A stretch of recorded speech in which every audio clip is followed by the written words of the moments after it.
2020 to order.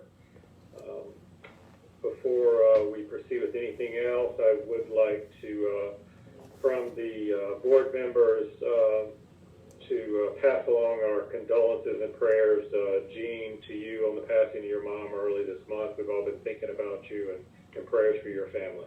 So, thank you. First, I will read the conflict of interest reminder. In accordance with General Statute 138A-15, it is the duty of every board member to avoid both conflicts of interest and appearances of conflict. Does any board member have any known conflict of interest or appearance of conflict with respect to any matters coming before the board today? If so, please identify the conflict or appearance of conflict and refrain from any undue participation in the particular matter involved. And so at this time, to kill two birds with one stone, so to speak, you can answer that question as I do roll call at the same time. Ms. Alfrance. Good morning. No conflict of interest, but I know. Ms. Burnham. Good morning. No conflict of interest. Ms. Carmichael. Good morning. No conflict, thank you. Mr. Morgan. Good morning. No conflict. Ms. Scotton.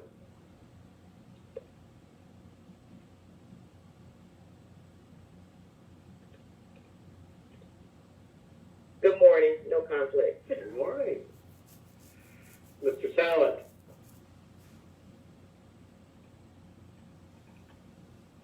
No conflict. Mr. Taylor. No conflict. And Mr. Warren. Good morning. No conflict. Good morning. Thank you. At this time, I'd like to ask Ms. Alfrance to read the mission statement of the North Carolina Appraisal Board. The mission of the North Carolina Appraisal Board is to protect consumers of real estate services provided by its licensees by assuring that these licensees are sufficiently trained and tested to assure competency and independent judgment. In addition, the board will protect the public interest by enforcing state law and appraisal board rules to assure that its licensees act in accordance with professional standards and ethics. Thank you, Ms. Alfrance. Next on the agenda, we have consideration for the chair approving with items taken in the order as determined. Is there a motion? So moved. Please state your name. Tim. Motion by Mr. Talent. Do we have a second? Clay seconds. We have a second by Mr. Taylor. All in favor, say aye. Aye. Aye. Any opposition? Motion carries. We'll move next to the approval of minutes, Exhibit 1. If everyone has had a chance to review those minutes, would entertain a motion to accept. This is Mike. So moved. We have a motion by Mr. Warren to accept the minutes. Do we have a second? I'll second. We have a second by Ms. Alfrance. All in favor, say aye. Aye. Aye. Any opposition? Motion carries. Next, we have the financial report, and today we have Tina Smith with us for the audit that was prepared. Tina, Don? Good morning. Well, thank you for having me. It's nice to be here with you this morning to review the audit report for the Appraisal Board as of June 30, 2020. So I will be reviewing the audit reports, which consist of the governance letter and the audited financial statement. I did meet previously with the Finance Committee who have approved the audit. And once the board has approved the audit, we will be prepared to issue the audited financial statements to the state agencies, and the due date on that is October 31st.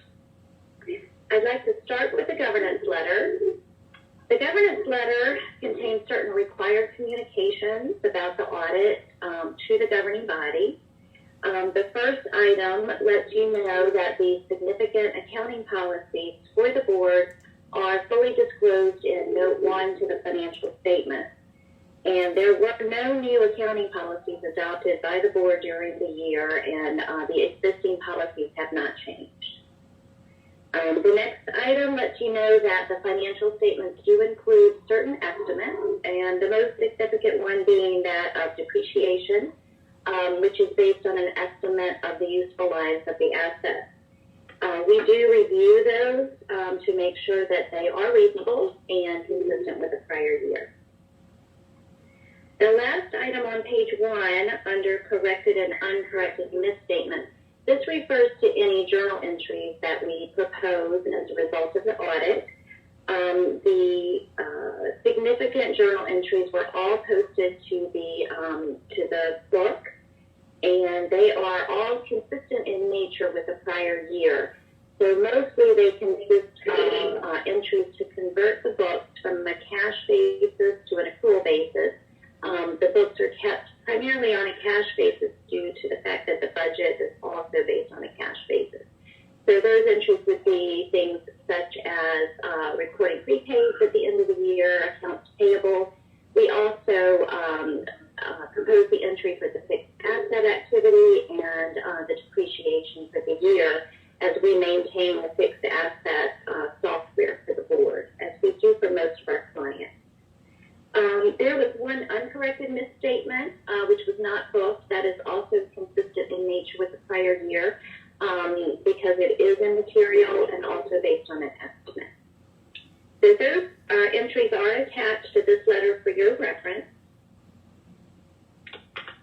On page 2, the first item, there were no difficulties in performing the audit. So I would like to let you know that we were able to perform the audit 100% remotely, which did require quite a bit of extra time and effort in going into the office pretty much every day that week. I'm pleased to let you know that that process went very smoothly. We were able to discuss things over the phone as well as email, and Mindy, I would like to thank you personally for the time and effort and for the responsiveness in allowing us to perform the audit efficiently. There were no disagreements with management. We did obtain a management representation letter that was signed by Don and Mindy and also Sandra's legal counsel that allowed us to issue the final report. We are not aware of any management consultations with other independent accountants to look for a second opinion. And under other audit findings or issues, other matters, just let you know the limited procedures that we perform relative to the management succession and analysis, which is at the front of the audited financial statement. Also, to let you know, as part of the audit, we did review the internal controls at the board and the significant accounting processes, including the new online renewal process. And I'm happy to report that there were no deficiencies that we noted in internal controls, and therefore there is no management letter to communicate any suggested recommendations for improvement. So that is a very positive outcome of the audit. I would like to move now to the financial statements. I will go through these with you briefly, but please let me know if you have questions or would like more details. And you can stop me as I'm going through, or we can handle that at the end. So the first 4 pages of the financial statement contains the management's discussion and analysis. This is required supplementary information. It is prepared by management and reviewed by us. Contains financial highlights of the board for 2020 compared to 2019. It contains certain condensed financial information, which does agree to the audited financial statement. And there is a discussion following that of events affecting future operations. So our report starts on page 5. And this report discusses the fact that management is responsible for the financial statements and the fair presentation in accordance with generally accepted accounting principles. The auditor's responsibility is to form an opinion and express an opinion on the financial statements based on the audit. So the opinion is at the bottom of page 5. This is pretty much the bottom line of the audit. This is a clean or an unmodified opinion and states that the financial statements are fairly presented in accordance with generally accepted accounting principles. So this is the highest and best opinion that an organization can get as a result of an audit. And then on page 6, emphasis of matter, this is a required disclosure that basically states that this audit and the financial statements are presented only for the appraisal board, do not include the state of North Carolina. And then again, under other matter, this discloses the procedures we perform relative to the MD&A. Beginning on page 7 is the statement of net position or the balance sheet for the board as of June 30, 2020 compared to 2019. So to discuss some highlights, total current assets, $2.45 million, consisting primarily of cash, and the current portion of investments, which includes CDs that are maturing within the next fiscal year. And then capital assets are presented net of depreciation, $1.8 million. And above that is the balance of non-current investment, which is the balance of the CDs that are maturing beyond the next fiscal year. And then under liabilities, total current liabilities, $901,000, most of which relate to unearned revenues. And this represents the renewals that are coming in prior to year end related to the next year's licensing period. And then non-current liabilities consist of accrued vacation at the end of the year.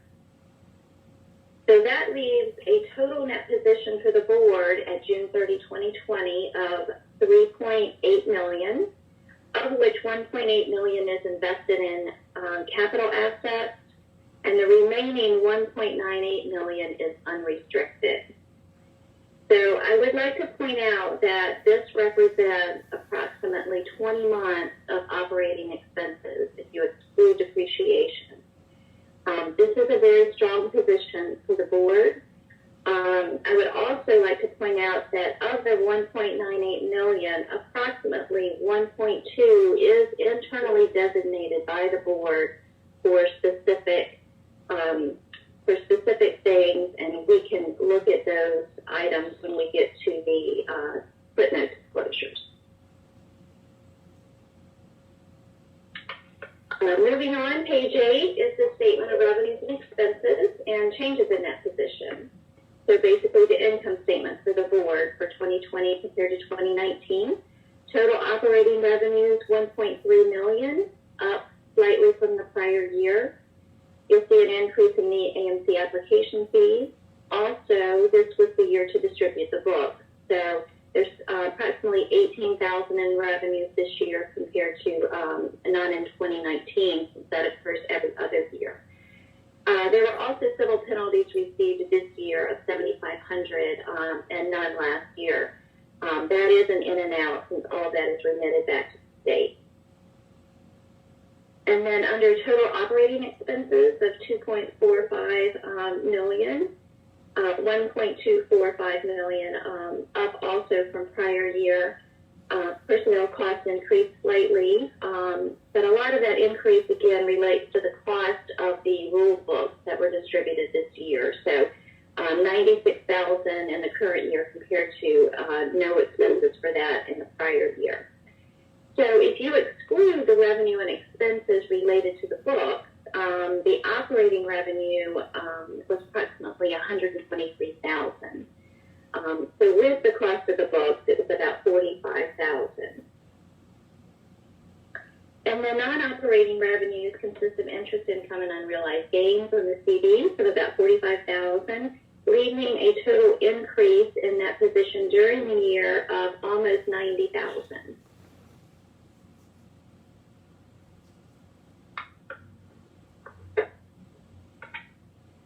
The next page 9, this is the statement of cash flows, and this will show you the sources and uses of cash during the year. There was a net increase in cash of almost $70,000. So that is the net of cash provided by operating activities of $125,000. $3,800 was provided by investing activities, and about $59,000 was used in capital activities. And then beginning on page 10, these are the required footnote disclosures.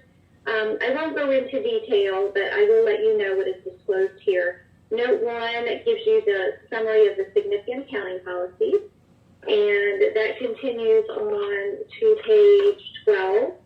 On page 12, this is the detail of net position, and we'll give you the amounts that are designated out of the unrestricted for specific purposes. So this gives you the detail of the designated amount. And just to let you know, the board can undesignate or change these amounts at any time. And then note 2 discusses deposits and investments and lets you know of any uninsured cash as of June 30th, 2020. So most of the cash, about almost $1.6 million, was held in the ICS, which is fully insured up to $75 million. And then on the next page at the top, that lets you know that the money market and checking at the end of the year contained about $244,000 that was uninsured. This amount, of course, fluctuates daily with the change in the balance in those accounts. And then note 3 on the next page discusses fair value measurement of the CDs as of June 30 compared to 2020 compared to 2019. Note 4 will give you detail of the capital asset activity, which continues to the next page, which is the prior year comparison. Note 5 discusses the retirement plan and the contributions under the plan. Note 6 will give you a roll forward of accrued vacation. Note 7 gives you a detail of the operating leases and the future minimum payments under those leases over the next 5 years or 3 years. And then on the last page, note 8 lets you know how the board manages its risk in the various insurance coverages that it maintains. Note 9 discusses commitments of the board as of the end of the year. And then the final note lets you know that management is not aware of any disclosures regarding subsequent events that need to be included or disclosed in the financial statement. So that is a brief overview of the financial statements, and I'm happy to answer any questions you may have.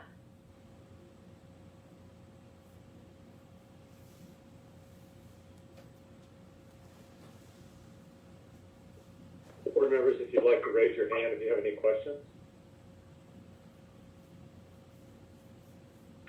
Tina, you did such a thorough job, I do not see any hands raised.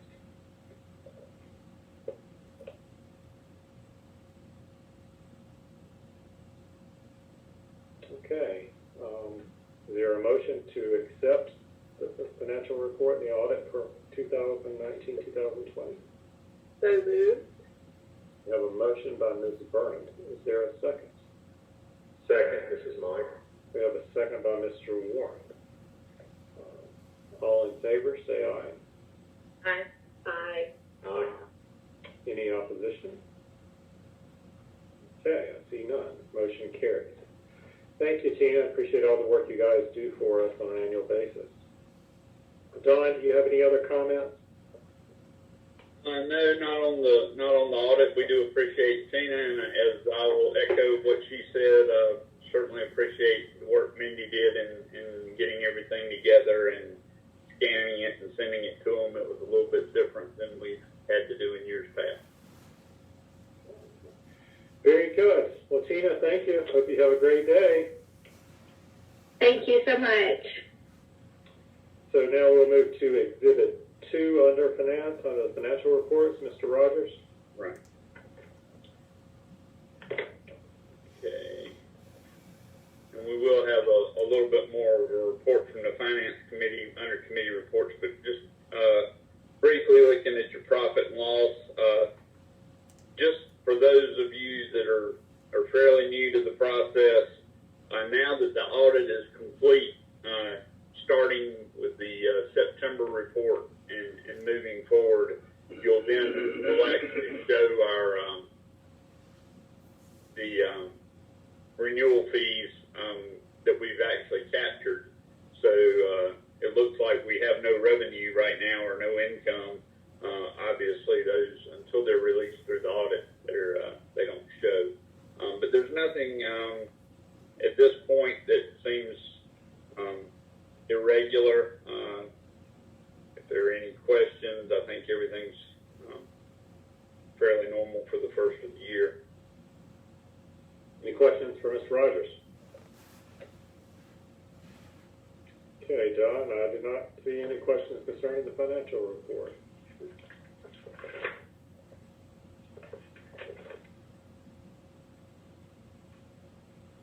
Next, under legal, Exhibit 3, probable cause, Ms. Tenneco?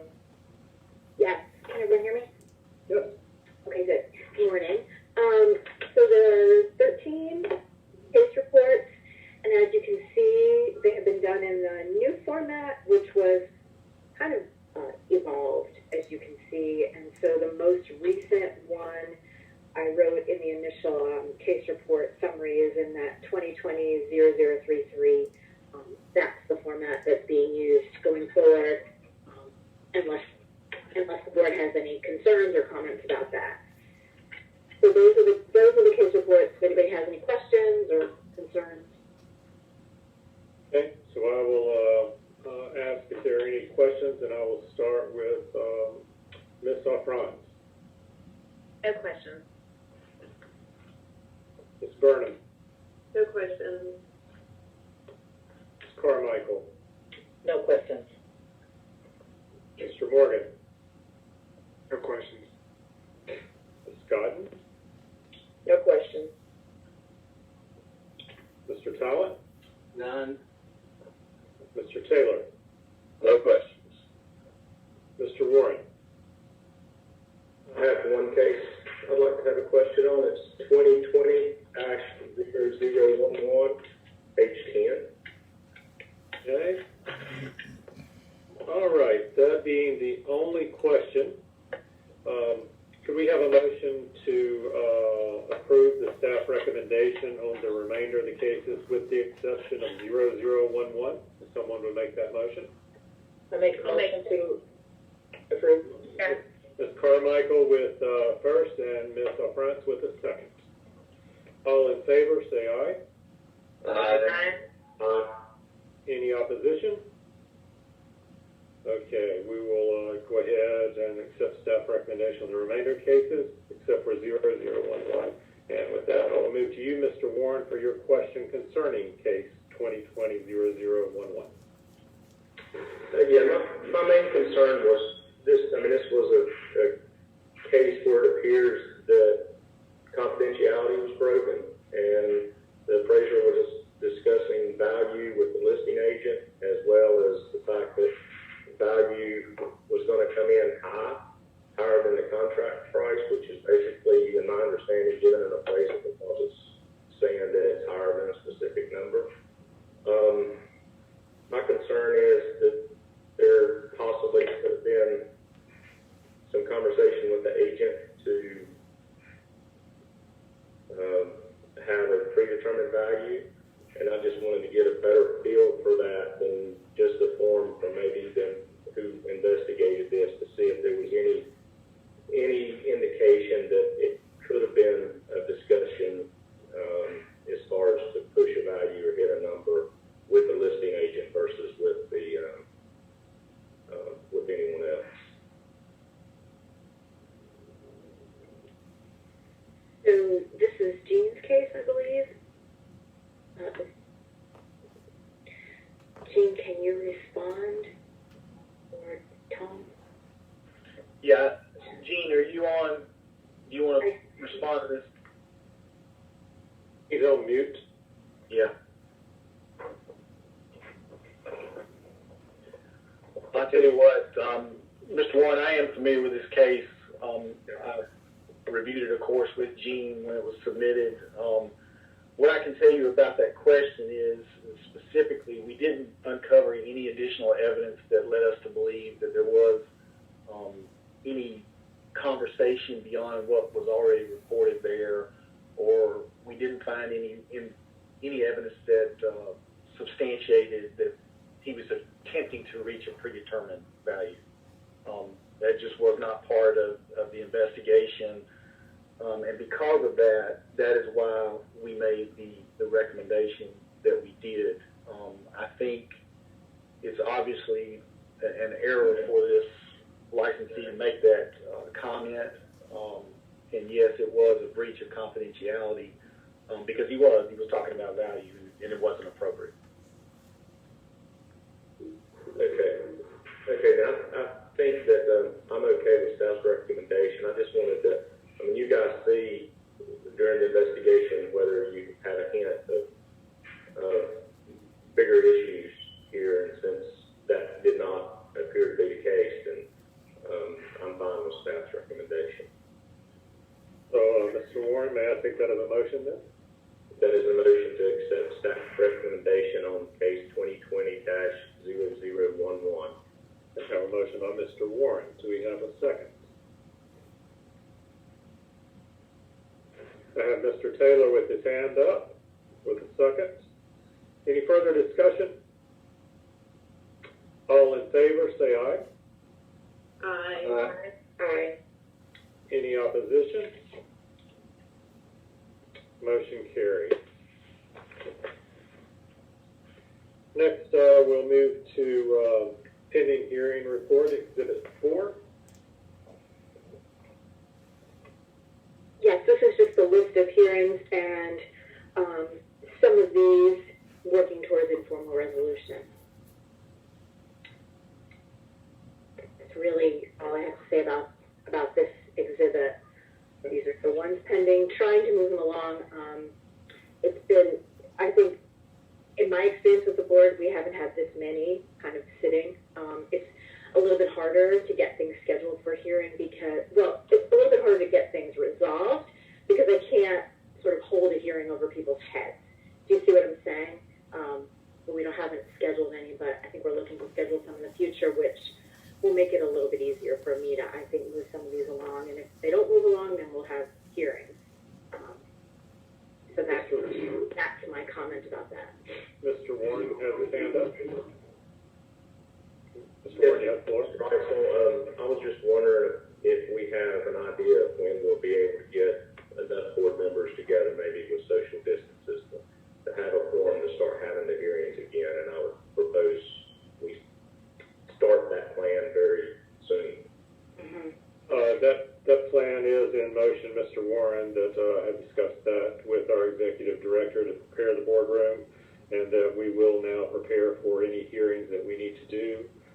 I do believe we can have a majority there. Again, we may arrange a different time instead of 9 in the morning so that hotel stays are not needed if that's the case, but it is our role to protect the public, and so I feel as you do, it is time to move forward with any hearings if we need to do so.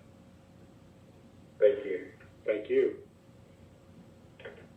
And that may be just for clarification, that may end up not being on a board meeting day. So it may be we have the board meeting like we're doing now and schedule a separate hearing day.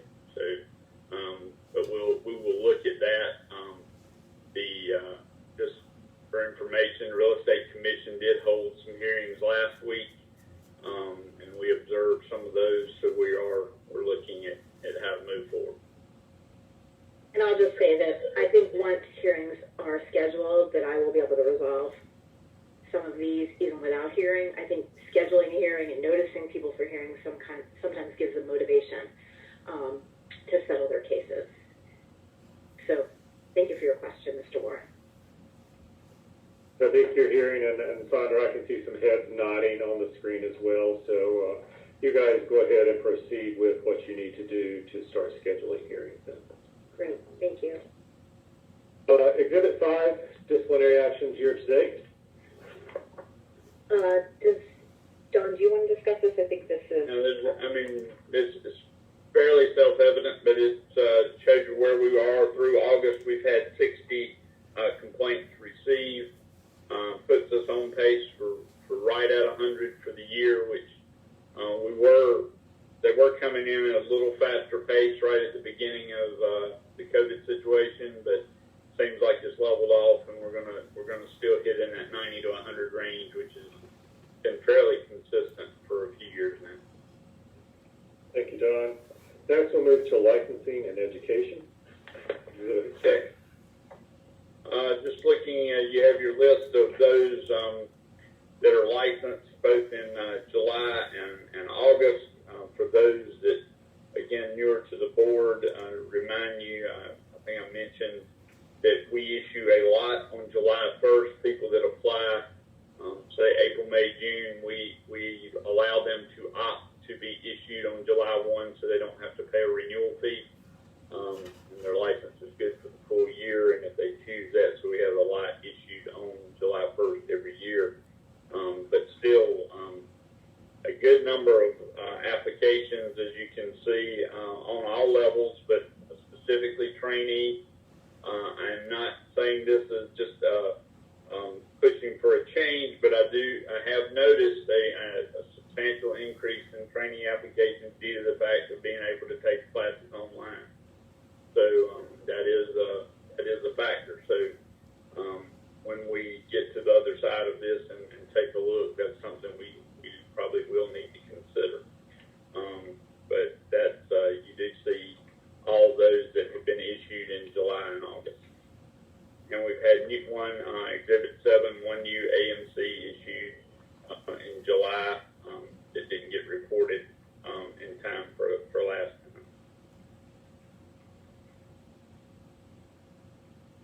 So, looks like we have a lot of geographical diversification and expertise with all these appraisers from all over the United States coming to North Carolina. We also, we do have a lot of reciprocity applications as well, and that's not uncommon. A lot of people coming to North Carolina, as you hear on the news on a regular basis. You can objectively back this up now, Don. Next, you have your examination reports, Exhibit 8. Okay, you have your reports for the months ending in July and August.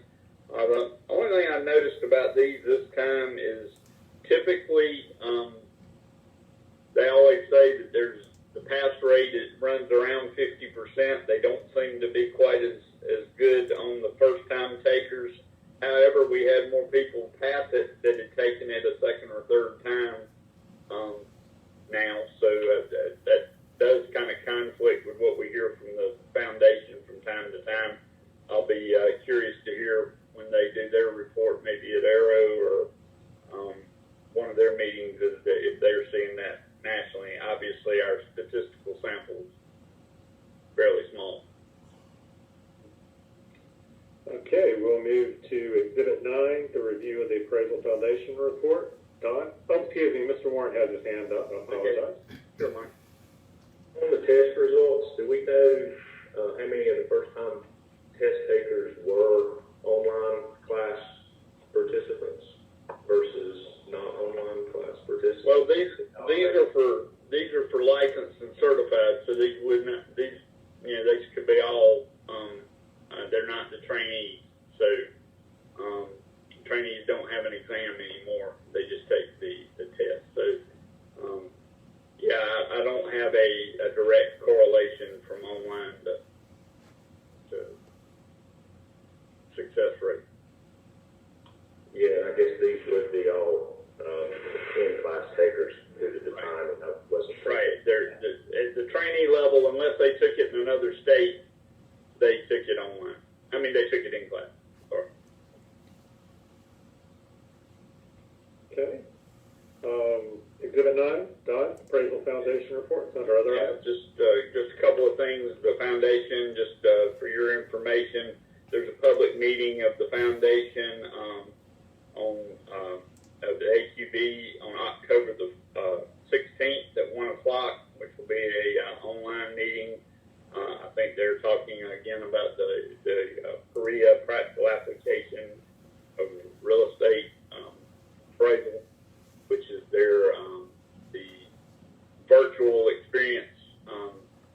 issue. I know there's a lot of discussion about this again. I think it's, my opinion on it's been it's a kind of a wait and see thing. Let's see what this thing looks like when they roll it out to determine how much, if any, North Carolina should allow toward the experience. There's a lot of concern about the possibility of it being 100% of experience. I think they're leaving that door open for states to make their own decisions. Some states just cannot get supervisors, and they need an opportunity to get in. And a state that has more opportunities might want to allow some or a certain portion, whether you maybe let licensed people get their experience this way and then certified have to have some in the field. But I think we're still, for those of you that were in, I believe it was Denver, and saw the demonstration of how to measure a house virtually, that was interesting, but, obviously there's a lot more layers to experience than just measuring. So I think we have to see a more finished product to make any decisions on our part. But that will be what they're discussing. And the exposure draft, as follows on the next page, is available to discuss what they're discussing. But what they're proposing in rule is dovetails with whatever they come up with as an end product. So just keep that in mind. Also, Don, just to tag on that, I know that we didn't have a chance to get this into our package, but the Foundation issued a bulletin on September 15th speaking about the discrimination has no place in appraising. And I would take it, I believe, I would imagine all board members have seen that, but encourage all our licensees to read that letter. It's very important that, again, appraising is one of the professions without bias. That's one of the core standards of the appraisal profession. So good bulletin to read. I see heads nodding, so I would imagine all the board members have read that as well. Right, and I was going to mention in the staff report, but I will mention it now. Matter of fact, they're having an evaluation roundtable today. I was asked to participate, and of course, I think it's because of the amount of gray hair I have now, I get asked to a lot of these meetings, but I will be joining that call after we finish today. But the big portion of that discussion is revolving around the diversity issue.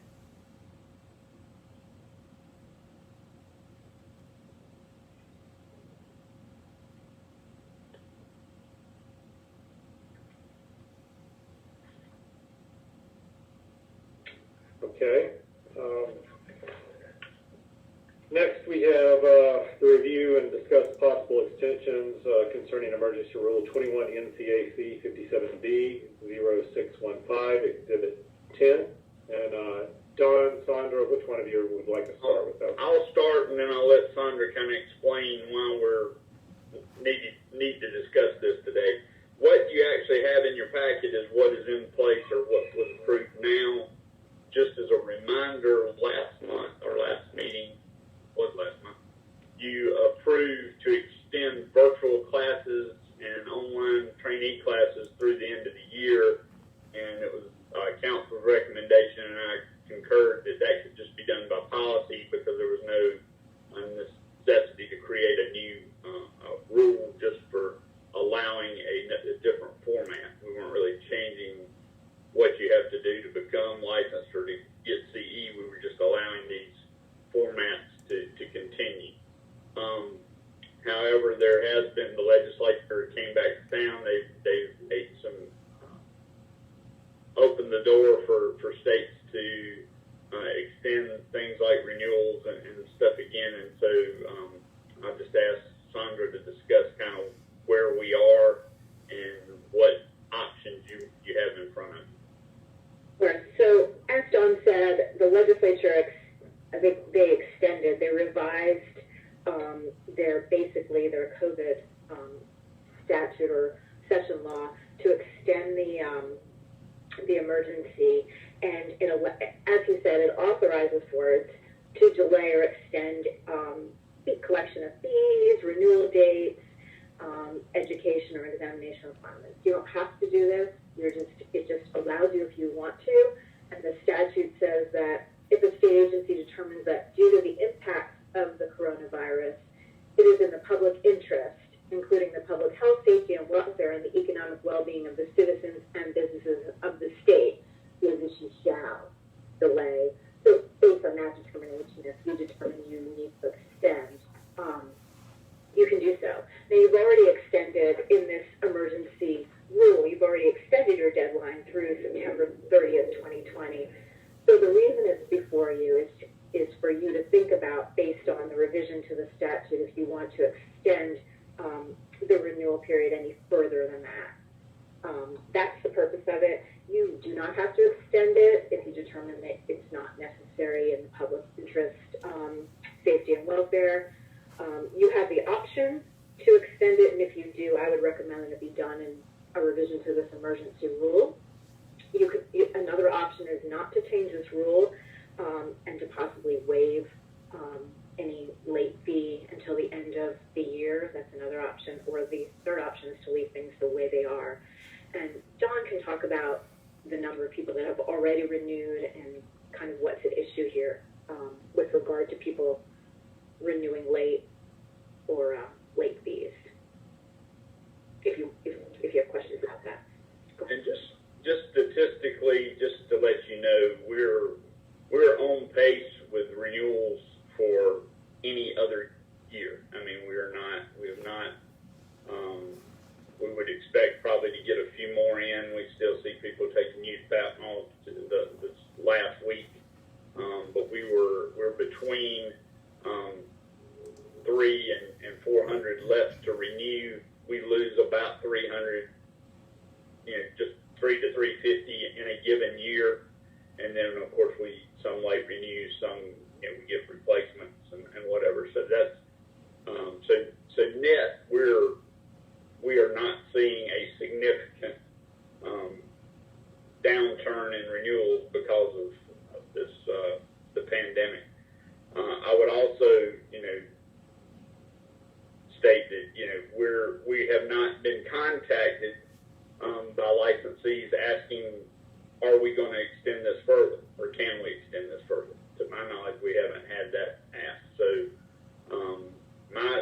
my recommendation would be, as Sandra suggested, that we keep the expiration dates September the 30th. However, we could waive the late fees for all licensees for October through December and start collecting late fees again in January. So that would be staff's recommendation. Okay, so we have a recommendation from staff and legal counsel. Any discussion from board members or questions before we get into voting on this? Do we need a motion to accept that staff's recommendation? Yes, I would entertain a motion, Mr. Taylor. I would move that we accept staff's recommendation. Do we have a second? I will second that. This is Mike Warren. Mr. Warren has seconded. Any discussion? All in favor, say aye. Aye. Any opposition? I see none. Vote is unanimous, Mr. Rogers. Okay, so we will now move on to committee reports. And I believe, Don, Finance Committee, Matt, is that where you want to start? Yeah, I have the Finance Committee met. We can take that first, and then I'll give you an update on where we are on technology, even though the committee did not meet. And that's really the only two we have at this time. So, finance, I would just lead in. I think Mr. Talent has a point of issue. As is obvious with Ms. Smith's presentation earlier, the Finance Committee did meet to review the audit, and we, as she mentioned, we have roughly $1.9 million of what's called unrestricted net assets, of what 1.2 million we're showing as earmarked for future events. And so the committee did discuss those earmarks and any changes that needed to be made. So with that, I will turn it over to Mr. Talent. Mr. Talent. Great. Thank you, Mr. Chairman. The Finance Committee met on September the 9th to review the draft of the audit and review the current financial position. We discussed the need to update the amounts allocated to various reserve funds. Staff made the following recommendations that have been agreed by the Finance Committee, and I would like to put this forward as a motion. We move that we update the reserve funds as follows. The replace fixed assets is currently $70,243. We make the proposal of $100,000 on that line item. The annual leave is currently $56,000. We recommended to keep that the same at $56,000. The operating expense is currently $600,000. We have recommended and proposed $800,000 for that expense. Litigation, we currently have $337,083, and we proposed $500,000 for that expense. And technology, we have currently $168,892, and we proposed $250,000. The current total is $1,232,218, and the new proposed amount is $1,706,000. The remaining unrestricted currently is $689,761, and the proposed remaining unrestricted is $215,979. And I guess we can take some questions. I'm sure Don can update us on that. Any questions for Mr. Talent, Finance Committee, or Mr. Rogers? From other board members? Okay, I'm scanning the screen. I don't see any questions. So we have a motion on the floor by Mr. Talent to up the reserves to the amount that he read. Do we have a second? I second that. We have a second by Ms. Burnham. Any further discussion? Okay, all in favor, say aye. Aye. Aye. Aye. Any opposition? I was going to ask when the per diem would be raised. Clay, that's too much like a TV commercial right now. Be careful. Would you recommend that for the remaining $250,000? I like your style, though. All right, so motion carries unanimously. No other committee reports, correct, Mr. Rogers? I was going to give a quick update on the technology. Please. I have too many papers in front of me. Okay. Just briefly, as we discussed last time, we're having to go with our technology upgrades for the boardroom and the conference rooms through the Department of Information Technology. We have received a draft of a RFP from the Department of Information Technology. There's approximately 50 pages in length. A lot of that is standard language, but staff is making revisions and hopes to get our revised draft out to the Technology Committee by the end of the month, so in the next week or so. And then we would like to be able to have the board at least be able to approve a scope and budget for Technology and Finance Committee to operate under by the November date. So that's kind of our goal there. As far as other ongoing projects, Miracom, who is our database provider, is currently working. They're the ones that did the online renewal fees. They're currently working on the online temporary practice application and payment processing, and also updating the board's website. He is optimistic that those will be done by the end of the calendar year, and then online AMC renewals and National Registry payments in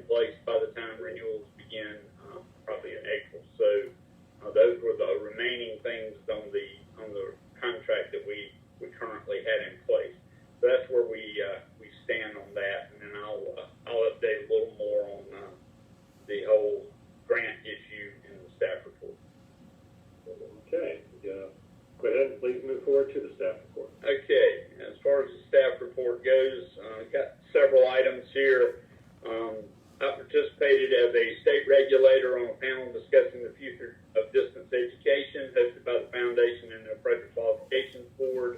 The discussion revolved around continuing virtual education courses, what types of training and approval would be necessary for instructors and course sponsors, and virtual proctoring of qualifying education exams. So, as some of you may or may not know, all pre-licensing courses have to have a proctored exam, whether you take it online or in class. You can take the test online, but I think the model we've all come to expect is kind of like when you take the state exam, you go to somewhere, not necessarily a testing center, but you go to a proctor and then you log on and they kind of watch you take the test, or they're at least, kind of keeping an eye on you. So they're talking about the possibility of doing this virtually. And to my understanding, there's actually, I did not know this before this call, there are a lot of computer programs and stuff that actually observe people taking a test and how often their eyes wander, how they look around the room, all this kind of stuff. So there is a lot of technology out there that I was not aware of. So it's just probably a lot of us glad that they didn't have that when we were in grade school. But that is something to kind of keep an eye on. Also, I've been asked to serve, as I said, this gray hair gets me a lot of invitations on the Appraisal Foundation's reinstated State Regulatory Advisory Group.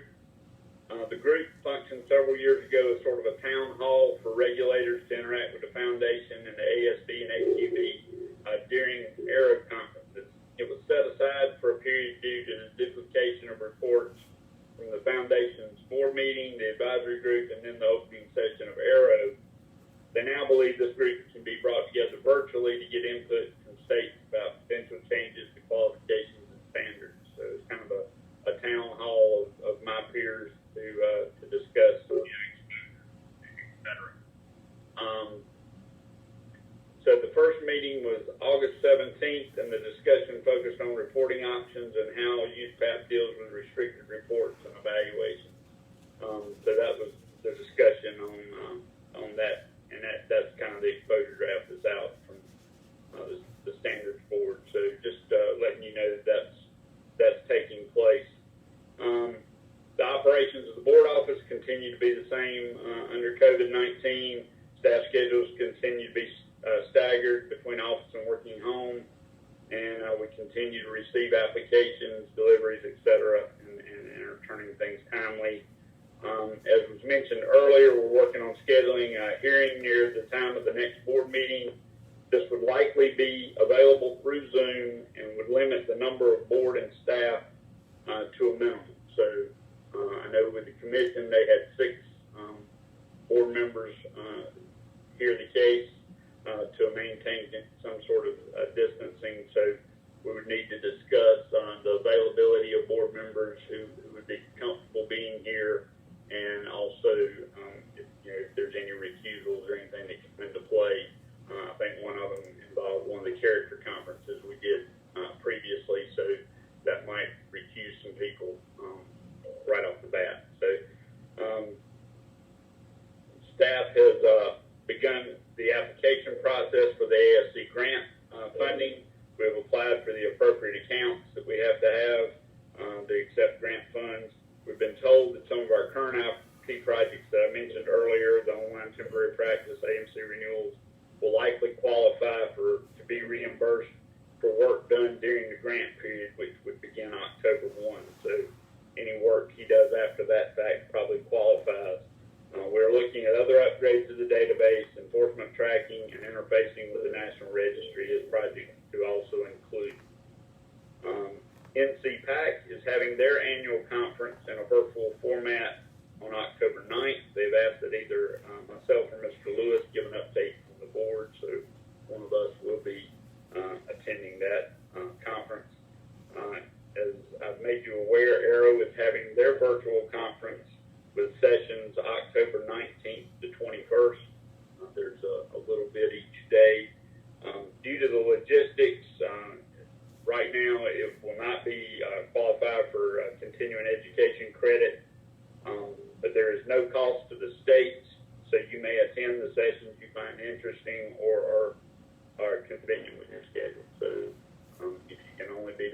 or two and you want to sit in, then certainly you'll be able to do that. And we'll provide the sign up and login information as it becomes available. And then finally, we are working on the fall 2020 appraisal report. We hope for that to go out the first week of October. We will send to the board about 3 to 4 days before we post it for your review. So let us know if there's a specific issue you would like to see either included now or in the future. Sometimes if it's a small reminder article or something you think we need things to kind of fill in the gaps, if you know of anything. But if you have something that's a little more lengthy that we need to start working on, we certainly can have it for the first one of 2021. And with that concludes the staff report. Thank you. Any questions for staff from any of the board members? Okay. There being none, before we move to closed session, I would like to take a moment in case those participants that are not here. I want to take a moment and say thank you to all our licensees for their dedication as essential workers at this time, and of course to the staff and the other board members that have continued for committee meetings, etc. But sincerely to all our licensees who are out there putting themselves out there at this time during the pandemic. So thank you to those that may not come back after the closed session. With that, we'd like to move to closed session pursuant to North Carolina General Statute 143, 318, 18.6. If so, if I could have a motion, please, to do so. I have a motion by Mr. Warren to move to closed session. Do I have a second? Second. Second by Ms. LaFrance. All in favor, say aye. Aye. Any opposition? Okay, we will move to closed session, and it is roughly 10 o'clock. And so we don't put the outside attendees at a tough time. I'd ask them to call back and forth. Let's go for 25 minutes. Does that seem reasonable, Mr. Rogers? I believe so. And let's come back we will break now and come back at 10:25 for attendees. Board members